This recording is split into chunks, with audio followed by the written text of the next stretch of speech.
Saudações tricolores, pessoal, bem-vindos ao canal. Vamos fazer uma análise tática do time do Grêmio. Vai ser difícil porque a parte tática do Grêmio é uma zona, é uma bagunça, e é difícil fazer análise de algo tão bagunçado, mas com muito cuidado, eu tenho certeza que nós juntos vamos conseguir nesse vídeo, tá? Vão deixando o like, vão se inscrevendo no canal e vão comentando aqui embaixo. Vamos tentar porque essa tarefa é difícil.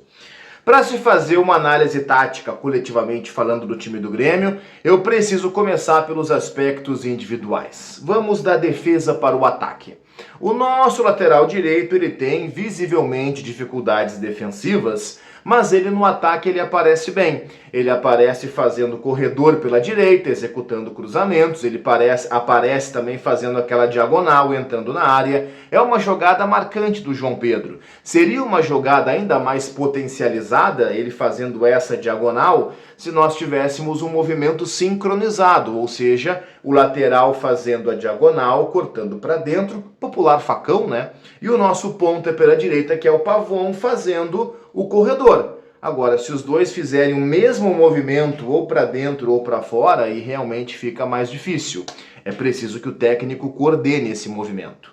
A nossa defesa, por exemplo, tem zagueiros lentos, tirando o Gustavo Martins, que entrou bem contra o Vasco, até gol fez, e imagino que por ter jogado bem, ele como contrapartida vai ter uma punição de ficar uns 2 meses fora. Já que os caras que jogam mal continuam, vide a situação do Rodrigo Eli, que joga mal em todas as partidas e é mantido como titular incontestável da equipe do Grêmio. O Rodrigo Eli é um zagueiro que pode ter as suas qualidades em jogo aéreo, como vimos, por exemplo, no segundo gol do Vasco, tempo de bola perfeito, mas por baixo ele tem sérias dificuldades, inclusive em termos de velocidade. O próprio Kahneman também não é um zagueiro mais rápido do mundo. O Grêmio poderia compensar essa falta de velocidade da sua zaga justamente com o Gustavo Martins, que tem velocidade, tem poder de recuperação, tem a passada mais larga, mas como dissemos anteriormente, por ter jogado bem, ele deve receber como punição ficar fora do time um bom tempo.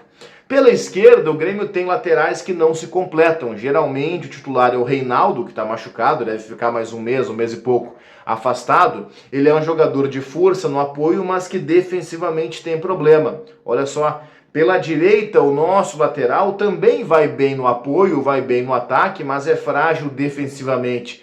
Seria prudente, por exemplo, que enquanto um lateral atacasse, o outro fechasse, para fazer não uma parede, mas para dar uma força pelo menos à dupla de zaga, e o Grêmio defender não com 2, mas pelo menos 3 jogadores num primeiro momento, até que o time consiga voltar para fazer a sua famosa transição defensiva. Seria prudente que isso acontecesse, mas para isso é preciso que o técnico coordene esses movimentos, né?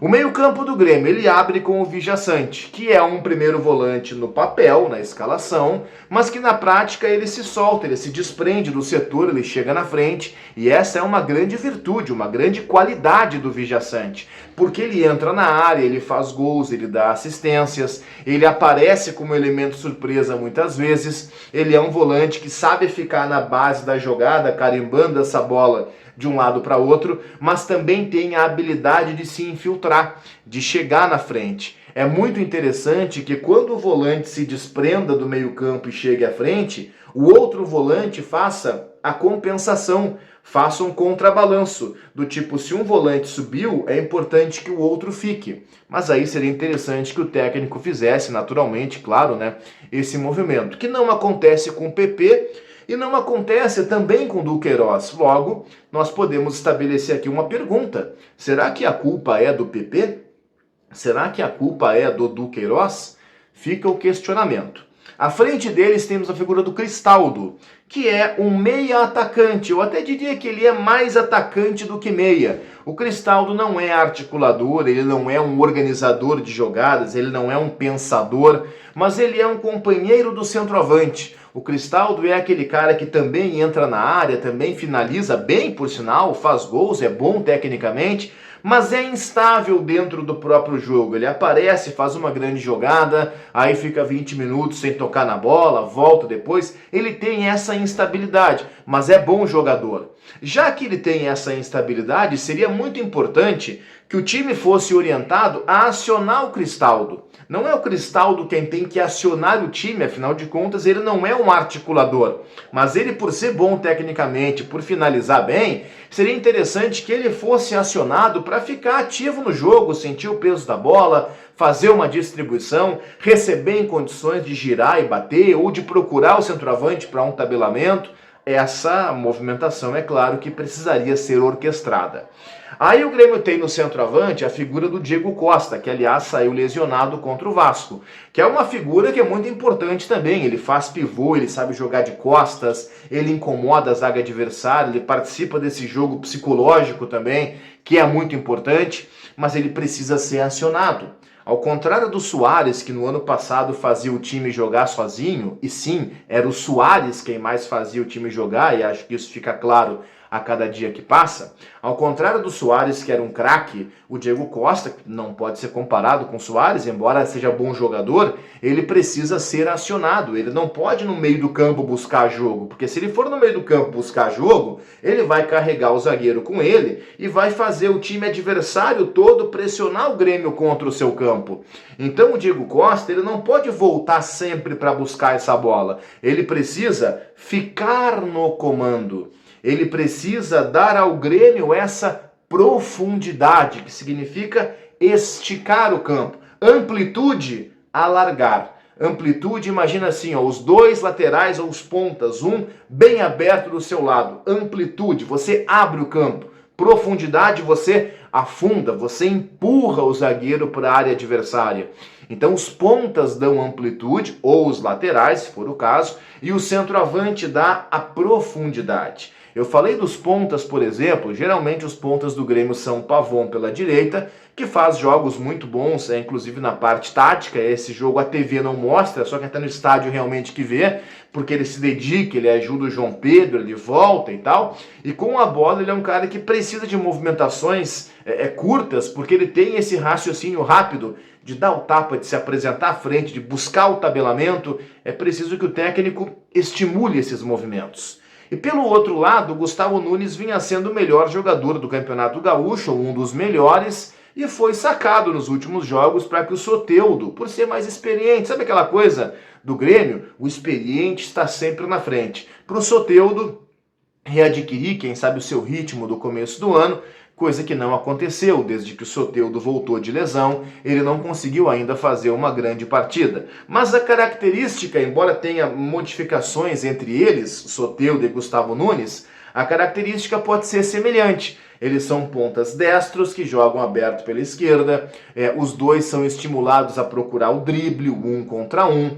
Quando joga o Reinaldo, por exemplo, tem muita jogada de ultrapassagem, o Reinaldo potencializa eles. Quando joga o Mike, nem tanto. O Cuiabano pode muito bem também ser estimulado a fazer essa ultrapassagem. Eu vejo o Cuiabano tentando fazer muita diagonal para dentro. Seria interessante que o técnico orientasse o Cuiabano a fazer a curva por fora, para que o ponta cortasse para dentro e tivesse a opção do Cuiabano aparecendo na frente em profundidade. Seria interessante que isso acontecesse. Então, através dessas análises, através desse material tático que nós temos à disposição para falar sobre o Grêmio, a gente consegue entender um pouquinho como é que o Grêmio joga, quais são as intenções do Grêmio. E claro que até aqui, em quase 9 minutos de vídeo, estou me prolongando já e prometo que vou encerrar em breve, para quem não deixou o like ainda e não se inscreveu no canal, claro que eu até agora não falei, por exemplo, do Grêmio sem a bola. O Grêmio sem a bola é uma obra de arte, né? A gente fica encantado